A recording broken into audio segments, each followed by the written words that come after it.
This video will show all the different suspects and places in this game of Clue.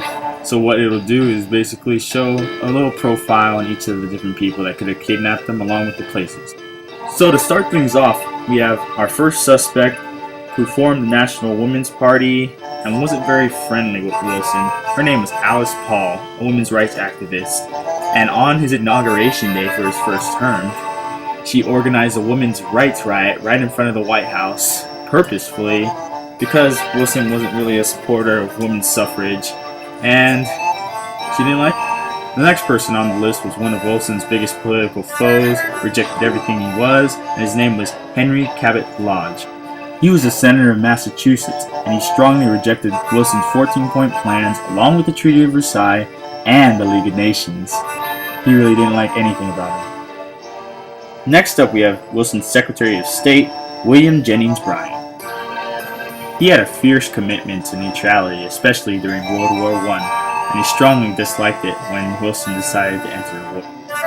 When the United States entered World War I, William Jennings Bryan resigned because he didn't want anything to do with this.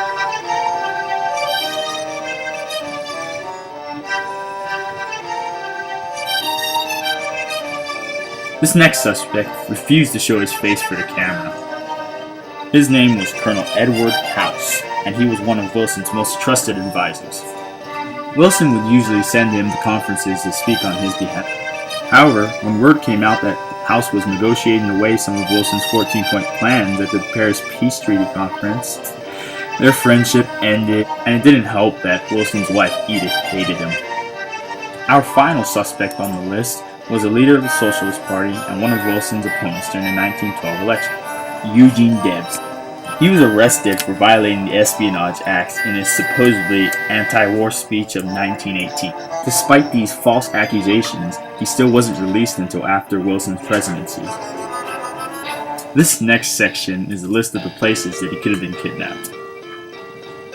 Was the Oval Office the grounds of his kidnapping? Or was it in the library while he was reading books? Or maybe it was in the bedroom while he was getting a nice night's sleep. Did the kidnapper take him in the dining room while he was eating his own supper?